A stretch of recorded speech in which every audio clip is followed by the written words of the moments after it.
তবে আমার জীবনে আপনাদের এই মুসলমান এই না পাবনার জমিনে আমি একটা ইতিহাস দেখেছি রে যুবক, আমার চোখের পানি আমি ওদিন ধরে রাখতে পারি না।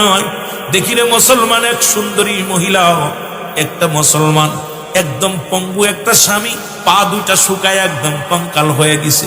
এই মহিলাটা ওর মুসলমান ঠেলা গাড়ির মধ্যে হাত পেতে বুরকা পড়ে, মেয়েটা মিকা মুসলমান বুরকা পড়েছে, খালি চোখ দুটো বাইর হয়ে আসে, স্বামীর জন্য ভিক্ষা করে দাঁড়ায়া, টার্মিনালে দাঁড়ায়া। মুসলমান আমি আসলাম এই টার্মিনালে গাড়ির জন্য, আমার বাবারা আমার দেখি রে মাটা কানতে স্যার বলতে কি আছেন, আমাদের কিছু দেন, খাবারের জন্য দেন। আমি সালাম দিলাম, আসসালামু আলাইকুম। বলে ওয়ালাইকুম আসসালাম। আমি কই বোন গো ইনি কে হয়? কয় আমার স্বামী হয়। কয় বছর? কয় আজ 9টা বছর পরে আছে, এই 4 বছর আমি ভিক্ষা করে খাওয়াই। আমার স্বামী সিএনজি চালাইতো, সিএনজি চালাইতে যাইয়া আমার স্বামী সড়ক দুর্ঘটনায় ওই গায়ে লাগিয়া অপারেশনের ঠ্যাং ভেঙে গেল। এরপরে 2টা পায়ে একটা অঙ্গ প্যারালাইসিস হয়ে গেছে। এই স্বামীর জন্য আমি এখন পর্যন্ত ছেলে মেয়ে হয় নাই। আজকে 9টা বছর এই স্বামীর সংসারে আছি। ও যুবক, এখনো ছেলে মেয়ে হয় নাই। আমি বললাম বোন রে, তুমি যে প্রতিদিন এই যে আসো, কয়টা আসো? বলি 10টার দিকে আসি। এই টার্মিনাল ঘুরে ঘুরে যা হয় এটা কামাই নিয়ে আমি আমার স্বামীর ওষুধ কিনি, আর এইটা দিয়ে চাউল ডাউল কিনে আমার স্বামীরে খাওয়াই। আমি বললাম আপনার স্বামীর কে কে আছে? বলে আমার স্বামীর 2টা বোন আছে, তাদের একটা বিয়ে হয়েছে, একটা পড়ালেখা করে, তার খরচ আমি বহন করি, আর স্বামীর এই খরচ বহন করি। আমি বললাম বোন রে, তোমার লাভ কি? এই যে এত কষ্ট করো, তুমি কোন জায়গা বিয়ে করতে পারতে না? আল্লাহর কসম করে বলি, বুটটা হাউ হাউ করে কেটে দিয়ে বলে ভাই, এইটা যদি আমার হতো, আর আমার যদি এইরকম ঠেলা গাড়িতে চড়াইতো, এটা আমার স্বামী রয়েছে, আমি যদি আজকে আমার এই পঙ্গু স্বামী থুয়ে চলে যাই, রব্বুল আলামিন আমারে ক্ষমা করবে না, আমি মাপ পাবো না। খোদার কসম আপনাদের সেই কোথায় পাবনা টার্মিনালে যা দেখবেন, ওই মহিলাটা প্রতিদিন সপ্তাহে 2 দিন 3 দিন আসে। মুসলমান এত সুন্দরী, অনেক সুন্দরী মেয়েটা, কিন্তু এখনো ভালো জায়গা বিয়ে হবে 9টা বছর এই পঙ্গু স্বামী নিয়ে পড়ে আছে। আমার বললো ভাইজান আপনি আলেম মানুষ, কি বললেন? আমি বললাম আমি আলেম, আপনারে কে বলছে? কয় আপনার লিবাসে বলে আপনি আলেম। আমি যদি আমার এই স্বামী থুয়া চলে যেতাম, এই স্বামী যদি ফেলায় রাখতাম, আমি রব্বে কারিমের দরবারে কি উপায় হতো? আমার এই পঙ্গু স্বামীর আমি টানি, রব্বে কারিমিয়ার ওসিলায় যেন আমাকে নাজাত দেয়, আমার স্বামীর খেদমতে যেন আল্লাহ আমারে মাফ করে। কারণ আমি স্বামীরে রেখে যাব কোথায়? অনেকবার আমার বাবা মা চেষ্টা করেছে, আমার ভাই আমার সঙ্গে কথা বলে না, আমার বাবা আমার সঙ্গে কথা বলে না, শুধু স্বামীর বিটা পড়ে ধরে পড়ে থাকার কারণে। কিন্তু মুসলমান এমনও তো আছে, হাজার হাজার নারীগুলো স্বামীর ঘর ফেলে অন্যের ঘরে চলে যায়, কিন্তু এমনও তো আছে, এমনও মা আছে জীবনের সবকিছু বিসর্জন দিয়া স্বামীর কদমে পড়ে আছে। জোরে জোরে বলেন ঠিক কিনা? আমি এইটা দেখা পর আমার জীবনে আমি ওনার সাথে প্রায় 5 মিনিট কথা বলেছি। কথাগুলো কেন যেন মন থেকে। এরপর টাকা দিতে গেছি, 100 টাকা দিয়ে আসলাম। নেবেই না, কয় বা এত টাকা লাগবে না, 100 টাকা দিচ্ছি, বন্দি নেও তুমি যাও।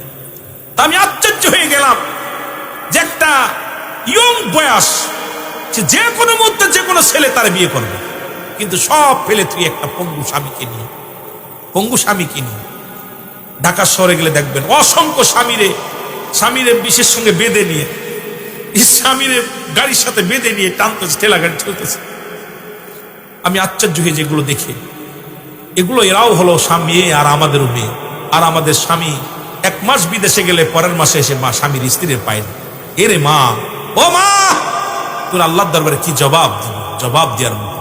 দুনিয়ার স্ত্রীরা যখন স্বামীর সাথে দুর্ব্যবহার করে, তখন জান্নাতি হুরগুলো, গেলেমানগুলো চিৎকার মারে।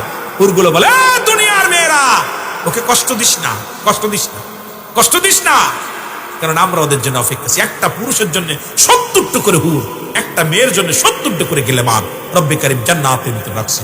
যখন দুনিয়ার স্বামীরা কষ্ট পায়, তখন ওই হুরগুলো আফসোস করে, মেয়ে কষ্ট দিস না, তো স্বামীকে গালি দিস না, স্বামীর দিকে মন খারাপ করে তাকাস না, স্বামীকে ভালোবাস, কারণ তোরা তো ক্ষণস্থায়ী 40 বছর ভালোবাসবি, আমরা আবাদান আবাদান চিরস্থায়ী ভালোবাসবো, আমাদের কাছে পাঠিয়ে দিই, কারণ আমরা ওদের জন্য অপেক্ষায় আছি। এই জন্য বাবা, এই দুনিয়ার জিন্দেগি কয়দিন রে বাবা? 2 দিন, 2 দিন, 2 দিন, সময় সময় 10 দিন, আমার বাবার 8 দিন, এই তো সময়। তারপরেও কেন আমাদের ভিতরে এত অহংকার, অহমিকা, তাকাব্বারি, কিছু বুঝে কুল পাই না। এ দুনিয়ার মুসলমান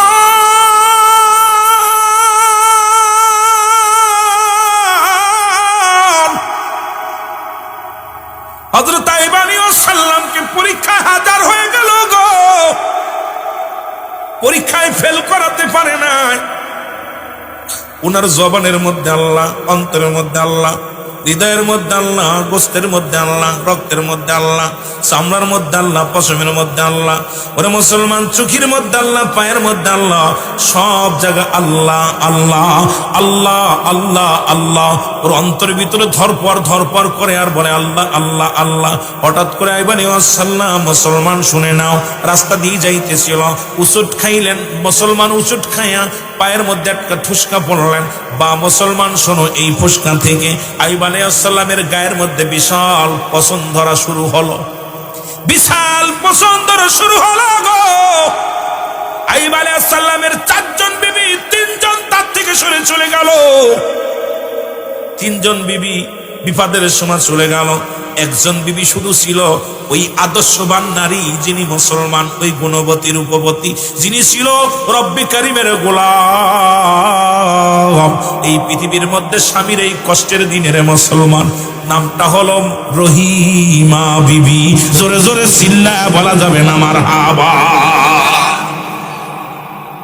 সব বিবিরা চলে গেল, গায়ে যখন পছন্দ ধরছে, ঘা হয়েছে, সব বিবিরা দূর, এর কাছে থেকে লাভ আছে। দেখা যায় অনেক যুবক পাশে প্যারালাইসিস হয়েছে, বিবি তারে ফেলে দিয়ে চলে গেছে রে। এরকম হাজার হাজার রিপোর্ট আমাদের কাছে আসে।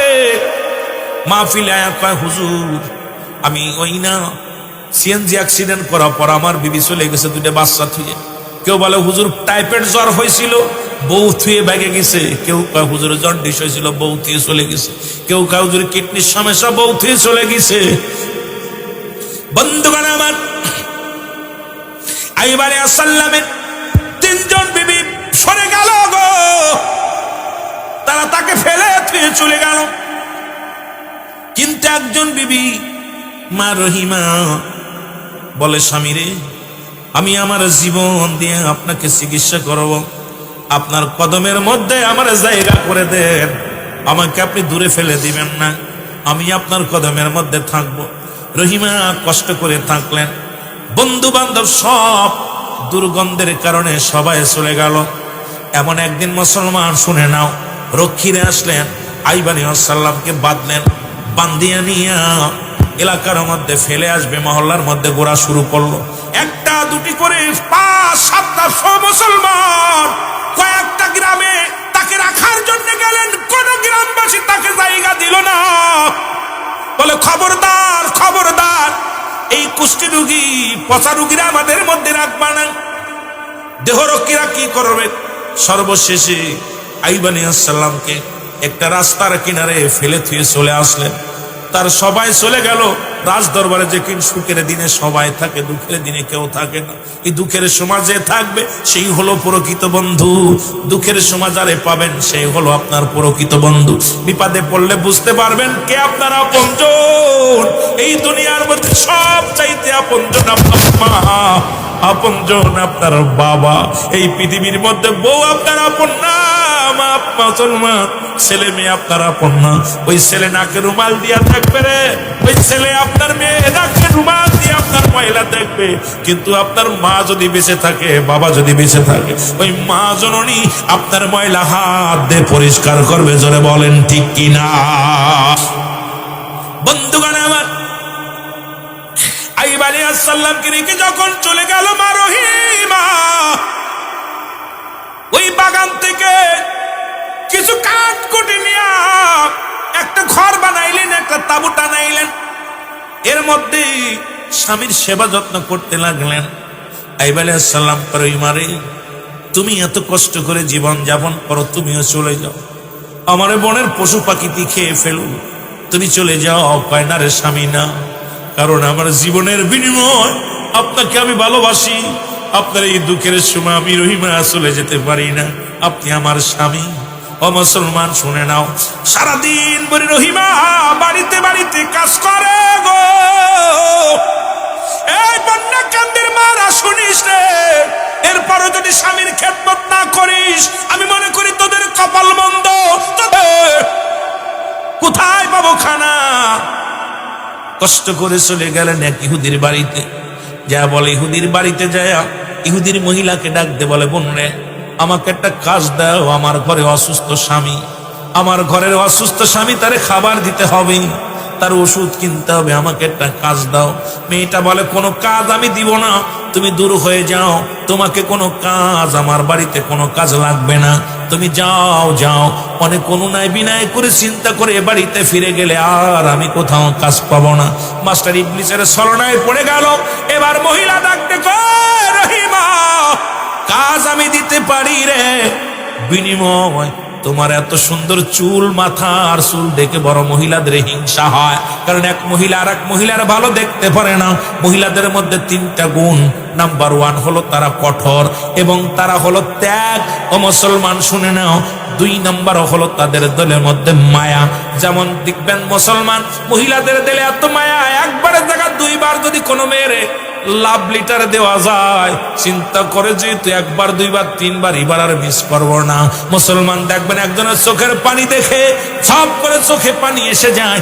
কঠোর যেমন দুনিয়ার মধ্যে একবার যদি রাগ হয়ে যায়, ওরা হয় গলায় দড়ি নেবে নাই, বিষ খাবে নাই, সারাসারি হয়ে যাবে।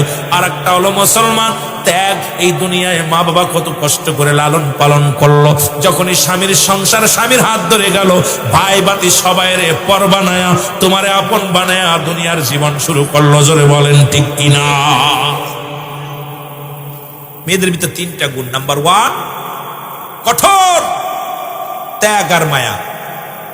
কঠোর হয়ে গেলে একবার যদি কোনো মেয়ে যদি একবার কঠোর হয়ে যায়, হয় গলায় দড়ি নিবে, না বিষ খাবে, না হয় সারাসারি হবে। আর ত্যাগ, তোরা দুনিয়ায় সব ত্যাগ করতে পারে। আপন ভাই বাতি 10 মাস 10 দিন গর্বে রাখলো, যে মা বাবা কত কষ্ট করে লালন পালন করলো, সব ত্যাগ করে স্বামীর হাতটা ধরা পর সবকিছু বিসর্জন দিয়ে ওকে আপন করে নিয়ে যেতে পারে।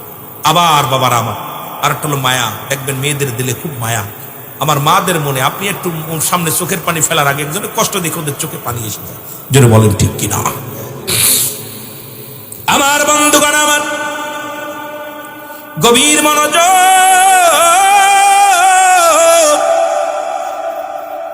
এইবার রহিমার চুল দেখে পাগল হয়ে গেল গো। বলে রহিমারে তোমার কাজে দিতে পারি রে, বিনিময় তোমার মাথার চুলগুলো আমাকে দেওয়া লাগবে। রহিমা কয় বোন রে তুমি জানো না, আমার অসুস্থ স্বামী যখন ওই না উঠে বসে রে, আমার চুল ধরে হাত দিয়ে চুল ধরে টান দিয়ে ওঠে, কারণ আমার চুল ধরে এক হাত দিয়ে আমি ধরি, আর এক হাত দিয়ে আমার স্বামী চুলগুলো ধরে। চুলের সাহায্য নিয়ে আমার স্বামী ওঠে। আর আমার নবী আইয়ুব আলাইহিস সালাম বিবির হাতটা বুলাইয়া দিয়েছিল চুলের মধ্যে, চুলের কালার আরো পরিবর্তন হয়ে গেছে, আরো সুন্দর লম্বা হয়েছে, কারণ নবীর হাত মুবারক লাগছে রে, স্বামীর হাত মুবারক লাগছে, চুলের ঝলমাল শুরু হয়ে গেছে। আর মুসলমান, এই জন্য মুসলমান গভীর মনোযোগ, স্বামীর প্রতি আমাদের খেয়াল রাখার দরকার, নজর রাখার দরকার। মুসলমান স্বামীর প্রয়োজনীয়তা পূরণ করা লাগবে রে মুসলমান। শুনে নাও আমার বন্ধুগণ, ও যুবক,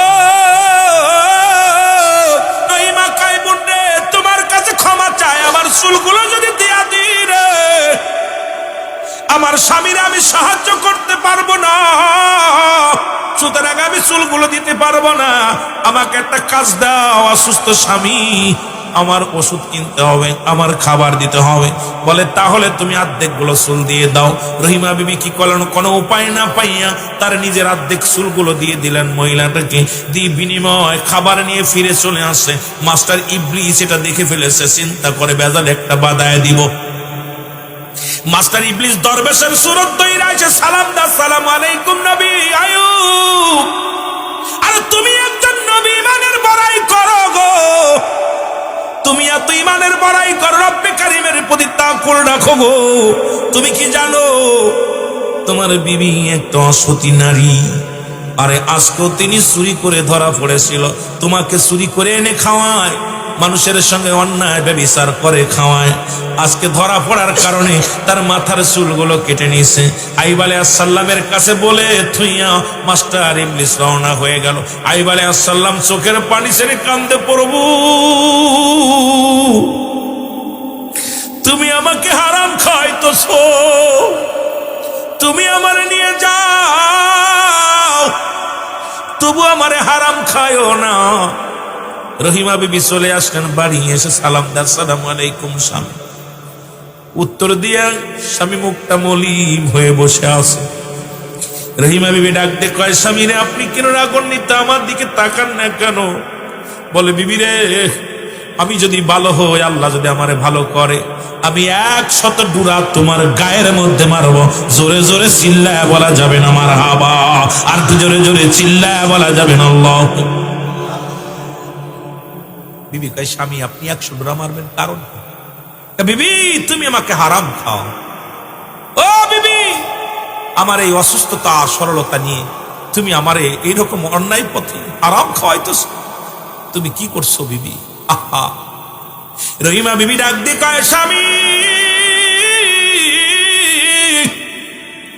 ওই সত্তার কসম করে বলি রে, ওই রব্বে কারিমের কসম করে বলি, আমি কোন হারাম আপনারে খাওয়াই নাই, আমি আপনার কোন অন্যায় করি নাই স্বামী রে, আমি কোন ভুল করি নাই রে স্বামী।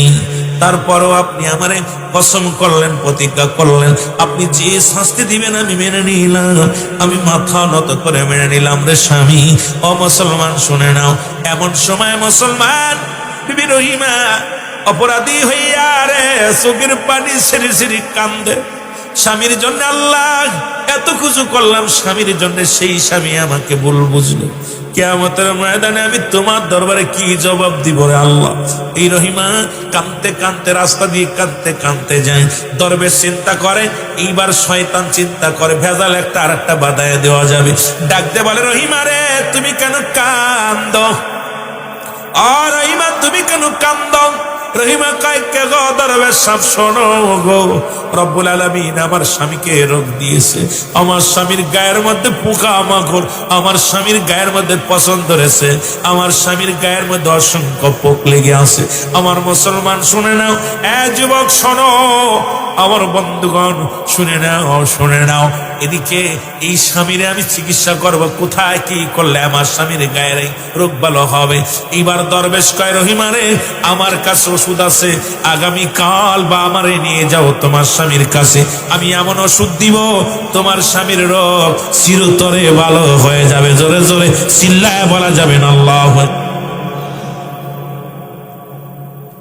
আইয়ুব আলাইহিস সালামের কাছে এসে শুভ, স্বামী ও আমার স্বামী, আমি কবিরাজ পাইছি। কি কবিরাজ? কবিরাজ আজকে আসবে আপনাদের বাড়ি, আমাদের বাড়ি।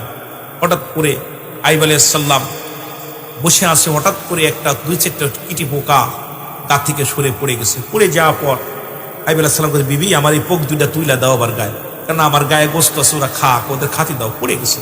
আহা, দেখেন না কেমন প্রেমিক, আল্লাহর প্রেমিক, আমার গায়ের ভিতর লাগাই দাও। তখন আবার যখন এই নিচের পোকাগুলো খুঁইটা যখন আপনার আইয়ুব আলাইহিস সালামের গায়ের তো না দেখ কামড় শুরু করছে, আইয়ুব আলাইহিস সালাম অসুস্থ, এমন এমন অবস্থা, যন্ত্রণা শুরু, চিল্লানো শুরু করছে, আল্লাহ আল্লাহ বলে চিৎকার মারছে। এমন সময় মাস্টার ইবলিস চিন্তা করে সুযোগ একটা পাইছে, যেহেতু এখন কামড় শুরু করছে, এখন এই ওষুধগুলো দিলে কাজে লাগবে।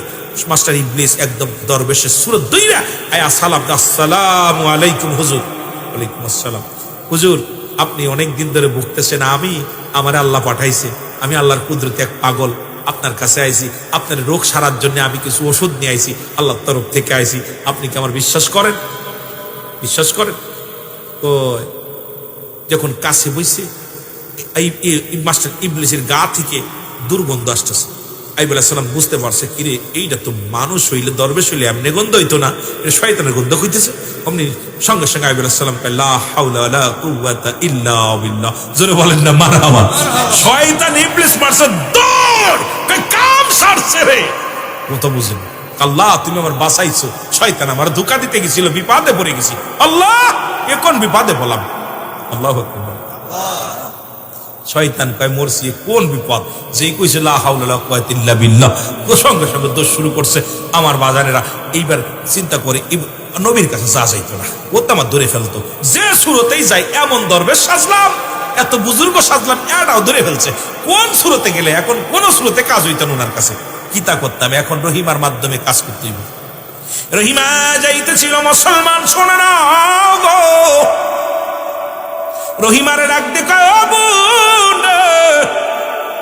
তোমার স্বামী বিছনায় পড়ে আছে, বড্ড কষ্ট হয়, আমি একটা ওষুধ দিব, যদি তুমি নিয়ে লাগাও তাহলে তোমার স্বামী ভালো হয়ে যাবে, আমি তোমার ওষুধটা দিব, শোনো। রহিমা কয়, ও আমার ভাই, যেহেতু আপনি আমাকে ভাই ডাকছেন, আপনি আমার ধর্মের ভাই, আপনি দয়া করে ওষুধটা দেন, আমার স্বামী ভালো হয়ে যান। কয়, রহিমা রে শোনো, এই নাও ওষুধ নাও। মাস্টার ইবলিস পকেটের ভিতর থেকে এক বোতল মদ বের করছে, মদটা দিয়া কয়, তোমার স্বামীর গায়ের মধ্যে ভালো করে ধোয়া দিবা, সব পোকামাকড় মরে যাবে।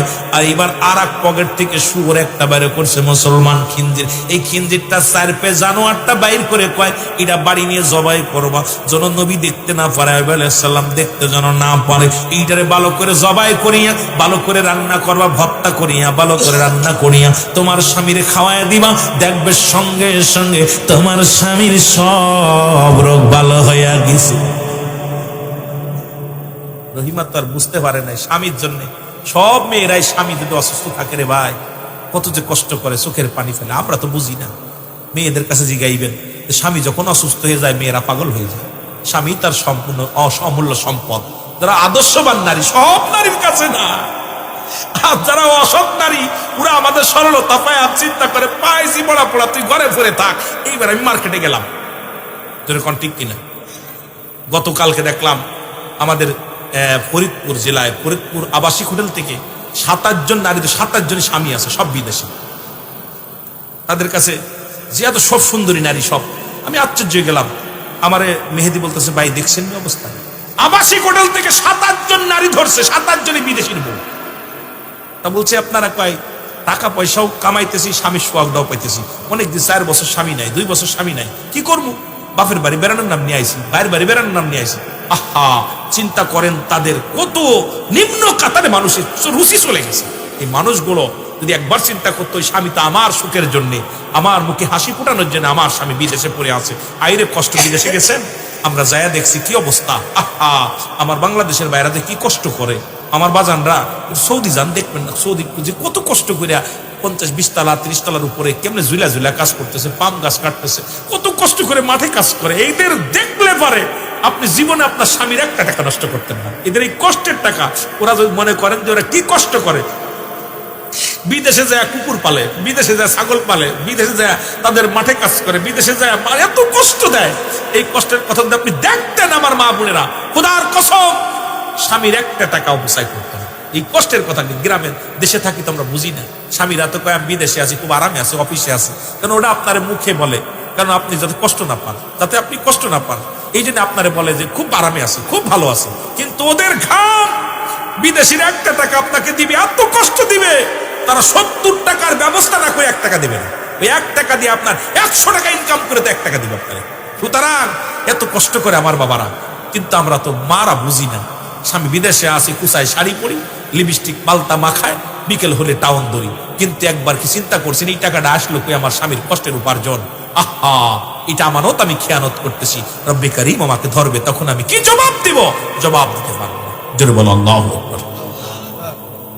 আরে মানুষ শুধু বেহুশ দুনিয়ার পিছে, কি জবাব দিবি রে তুই আল্লাহর কাছে, বলো কি জবাব দিবি রে তুই আল্লাহর কাছে? বলেন, আরে মানুষ শুধু বেহুশ, আরে মানুষ দুনিয়ার পিছে, কি জবাব দিবি রে তুই আল্লাহর কাছে, বলো কি জবাব দিবি রে তুই আল্লাহ।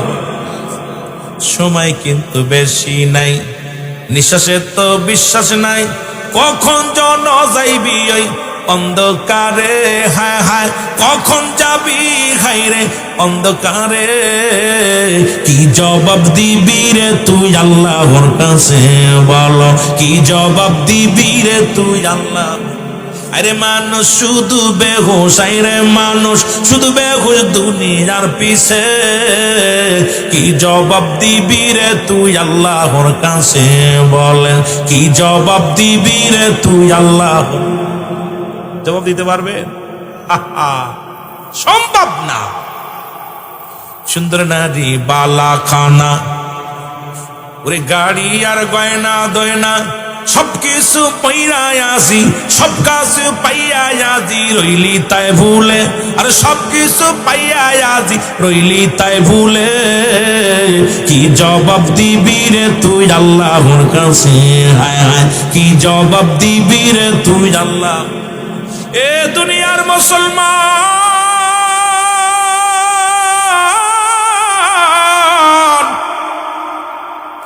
যুবক বন্ধুরা শোনো,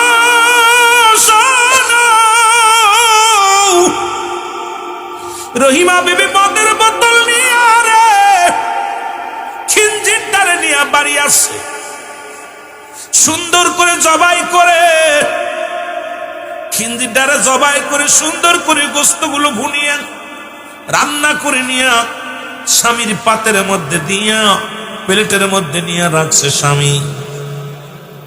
আইব আলাইহিস সালাম খানার দিকে একবার তাকায়, আবার বিবির দিকে তাকায়, ডাক দে কয়, বিবি রে এই গোস্তগুলো তুমি কোন পাইলা? কয়, আমার স্বামী আপনার কাছে তো কোনোদিন মিথ্যা বলি নাই। আসার সময় এক দরবেশের সঙ্গে দেখা হয়েছে। দরবেশ বলছে এই গোস্তগুলো আপনার খাইতে, এই গোস্তগুলো আপনাকে আমি সুন্দর করে ভুনে দিছি, আর কেউ খাইতে পারবে না। এই পুরা পশুটার খাবারটাই আপনার খাওয়া লাগবে, তাহলে আপনার দেহ থেকে সব সব পছন্দ দূর হয়ে যাবে। আর এই যে এক বোতল পানি দিছে রে, এই বোতল পানি নিয়ে আপনার গাটা ধোয়া দিতে বলছে।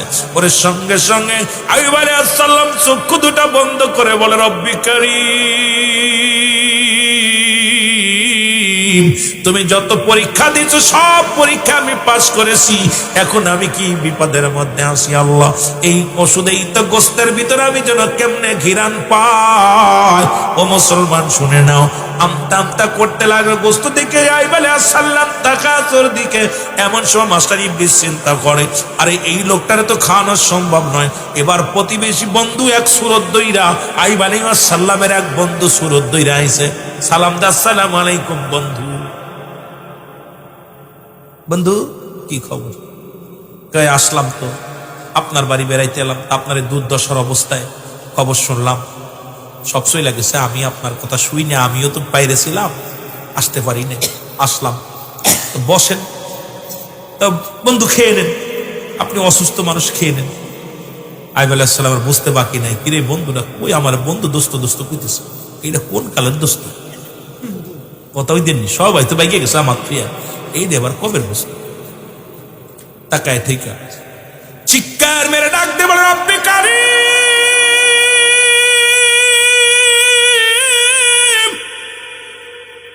এই কঠিন বিপদের দিনে তুমি ছাড়া কেউ বান্ধব নাই রে, তুমি ছাড়া আমার কোনো গতি নাই, তুমি ছাড়া আমার কোনো মাবুদ নাই রে, নাই রে।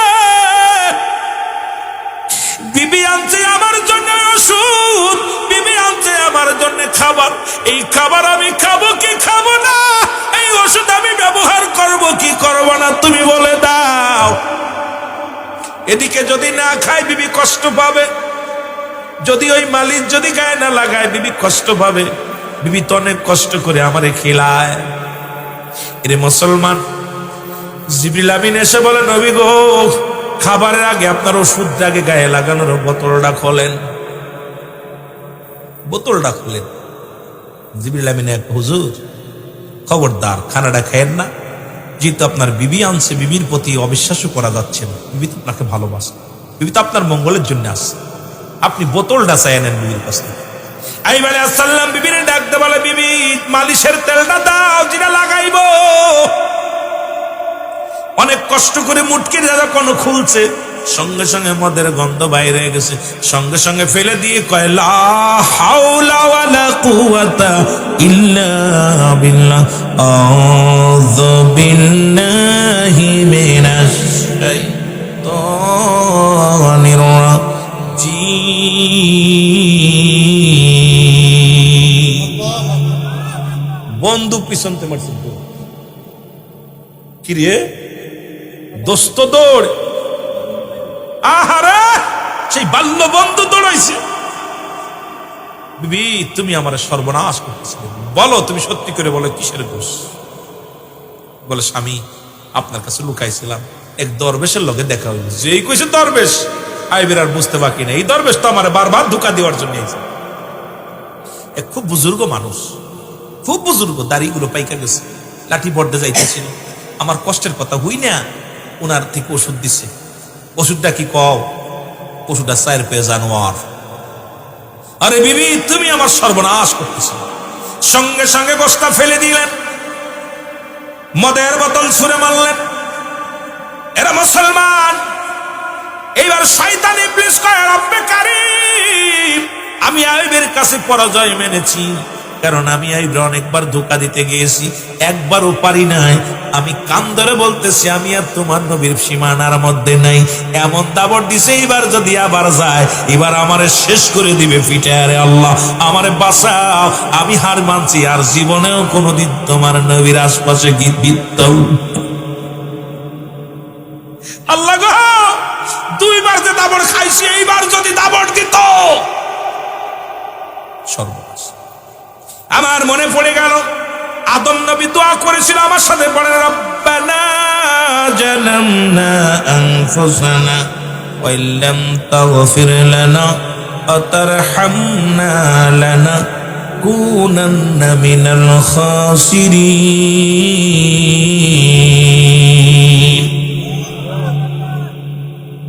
আদমের দোয়ার কথাটা মনে পড়ে গেছে। আইয়ুব আলাইহিস সালাম, আল্লাহ আদম তো একদিন দোয়া দেখছেন নি, কার দোয়া? জোরে বলেন বাবা, আদম আলাইহিস সালামের দোয়া। আদম নবী দোয়া করেছিল, আমার সাথে আবার পড়েন রব্বানা জালামনা আনফুসানা ওয়া ইল্লাম তাগফির লানা ওয়া তারহামনা লানাকুনান্না মিনাল। রব্বুল আলামিন আমি জালিমদের অন্তর্ভুক্ত হয়ে গেছি, আমারে ক্ষমা করে দাও। আদম বলেছিল আল্লাহ আমি তো জালিমদের অন্তর্ভুক্ত, আমারে তুমি ক্ষমা করে দাও। এখন আদমকে যদি কোনো ব্যক্তি জালিম বলে তার ঈমান চলে যাবে, ঠিক কি না? না ঈমান থাকবে? ঈমান চলে যাবে। মনে পড়ে গেল আইয়ুব আলাইহিস সালামের, ওই ইউনূস আলাইহিস সালামের কথা। আল্লাহ ইউনূস যখন বিপদে পড়েছিল তোমার সাহায্য চাইছে, আমি এত ভুল করলাম, দুনিয়ার ওষুধ পানি নেওয়ার জন্য পাগল হয়ে গেলাম। আল্লাহ বিবিও পাগল হইছে আমারে সেবা করার জন্য, আমারে সুস্থ করার জন্য। আমিও পাগল হইলাম, ওষুধ লাগাইতেছি, দুনিয়ার ওষুধ পানি লাগাইলাম, কিন্তু একবারও আমার মনে পড়ে নাই রে রব্বে কারীম। আদম তো তোমার কাছে ক্ষমা চেয়েছিল, ইউনূস আলাইহিস সালাম তো তোমার কাছে ক্ষমা চেয়েছিল। ইউনূস আলাইহিস সালাম বলেছিলেন লা ইলাহা ইল্লা আনতা সুবহানাকা ইন্নী কুনতু মিনাজ জালিমিন।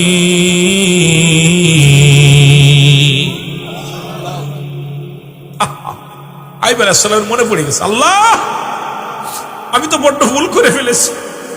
আমি এতদিন ধরে পস্তেছি, এতদিন ধরে কষ্ট করতেছি, কিন্তু আমি তোমার সাহায্য না আছে আমি নিজের খুব ফকর দেখাইছি। আল্লাহ আমি নিজের বড় ফকর দেখাইছি, নিজে আমি ওষুধ খাইছি, দুনিয়ার শরীয়তের ওষুধ খাইলাম, একবারও তোমার কাছে আমি ক্ষমা চাই নাই, একবারও তোমার কাছে আমি প্রার্থনা করি নাই। আমার এই রোগ থেকে মুক্তি হওয়ার জন্য আমি একবারও ক্ষমা চাই নাই। সঙ্গে সঙ্গে জিবরিল আমিন এসে বলে নবী আইয়ুব রে, এতদিন তোমার কষ্ট করা লাগতো না, আজকে তোমার মনে পড়ে গেল। আদম আলাইহিস সালাম দোয়া চেয়েছিল, আল্লাহর কাছে ক্ষমা চেয়েছিল। ইউনূস আলাইহিস সালাম আল্লাহর কাছে ক্ষমা চেয়েছিল। ইব্রাহিম আলাইহিস সালাম আল্লাহর কাছে ক্ষমা চেয়েছিল। মুসা আলাইহিস সালাম তোমার আল্লাহর কাছে ক্ষমা চেয়েছিল। এই দুনিয়ার মধ্যে শত নবীগণ সব নবীরা রব্বে কারীমের কাছে পানা চেয়েছে শয়তান থেকে বাঁচার জন্য। মুসলমান শুনে নাও, শয়তানের ওয়াসওয়াসা থেকে বাঁচার জন্য আল্লাহ সব সময় আল্লাহর কাছে সেবা চেয়েছে, ক্ষমা চেয়েছে। তুমি ভুল করেছো, এতদিন কেঁদেছো, তুমি তওবা করো, তওবা করে ইস্তেগফার করো। সঙ্গে সঙ্গে আইয়ুব আলাইহিস সালাম মনে পড়ে গেল রব্বে কারীমের দরবারে ইস্তেগফার করলেন, ক্ষমা চাইলেন। আল্লাহ রাব্বুল আলামিন বলে, জিবরিল আমিন যাও, ও ফেরেশতারা যাও, জান্নাত থেকে পানি নিয়ে যাও, আমার আইয়ুবের গাটা ধুয়ে দাও, সুন্দর করে পরিষ্কার পরিচ্ছন্নতা করে দাও। কারণ আমার আইয়ুব এতদিন পরে আমার কাছে ক্ষমা চাইছে, আমার কাছে মাফ চাইছে। আমি আল্লাহ আমার আইয়ুবের সব রোগ মুক্তি ভালো করে দিলাম। জোরে জোরে চিল্লায়া বলা যাবে না মারহাবা। দেখছেন নি? এই জন্য যা হবে আল্লাহর কাছে সাহায্য চাইতে হবে। উনি ততক্ষণ পর্যন্ত ওই যে ভুল তো উনি করে না, উনি তা আসলে মাস্টার ইবলিসকে লাগাই দিছে। আল্লাহ দেখো, পরীক্ষা করো। আর আইয়ুব উদ্দেশ্য ওর সাথে যে আল্লাহ তুমি সারো, কিন্তু সে ভুল স্বীকার করে নাই যে আমার ভুলের কারণে আমাকে মাফ করো। যখনই বুঝতে পেরেছে মুসলমান শোনে নাও, এটা রব্বে কারীমের খেলা, রব্বে কারীমের খেলা। ও যুবক, সঙ্গে সঙ্গে ভালো হয়ে গেল। আইয়ুব আলাইহিস সালাম পুরো সুস্থ হয়ে গেল। আমার বাজারে আমার শুনে নাও, শুনে নাও, যখন দোয়া পড়লেন, তওবা করলেন, আল্লাহ পাক তওবাতুন নসুহা, কারণ তওবা করলেন, তওবা করার সঙ্গে সঙ্গে রব্বে কারীম পছন্দ করে ফেললেন। আইয়ুব আলাইহিস সালামের গায়ের কুষ্ঠি রোগ সেরে গেল। শুধু তাই না রে মুসলমান, ওই যত সম্পদ দুনিয়ার মধ্যে যা কিছু হারিয়ে ফেলেছিল সব কিছু রব্বে কারীম ফেরত দিলেন।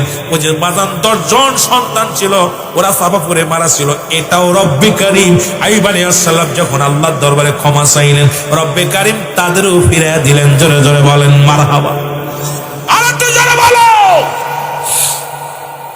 সবকিছু ফিরে পাওয়ার পর এখন আইয়ুব আলাইহিস সালাম বিবির 100 প্রহার করবে, 100 বেতের আঘাত করবে, প্রতিজ্ঞা করেছিল। এখন বেত কেটে আনলেন, বিবিরে মারবে। বিবির সামনে প্রস্তুতি। ওরে মুসলমান শুনে নাও, যে বিবি এত কষ্ট করলো, এত কষ্ট করলো, এত সাধনা করলো, সেই বিবি জয়ী যে একটা ভুল মনের ভিতরে খটকা ধরে গেল রে মুসলমান শুনে নাও। এই ধরার কারণে বলে 100 ডুরা মারবে বিবির গায়ে। যখন বেত আনা হলো, বিবির সামনে এসে দাঁড়াইলো। জিবরিল আমিন কয়, হুজুর খবরদার, খবরদার, আপনার বিবির গায়ে একটা টাচ করতে পারবেন না। আপনার বিবি সতী সাথী ছিল, আপনার বিবির সঙ্গে এই ব্যবহার হয়েছে নবী গো, খবরদার, খবরদার, খবরদার। এই জন্য আল্লাহ বলেন, বান্দারে শোনো, কোন নারীর কোন দোষ চুরি দিতে লাগলে খবর করে আপনি একটা নারীকে দেখলেন যাচ্ছে, খবর করে মুসলমান আপনি তার দোষ ধরতে পারেন না। ওই যে মনের অজান্তে বলে ফেলেন, মনে হয় জিনাকারী নারী, মনে হয় খারাপ মেয়ে, মন্তব্য করবেন না।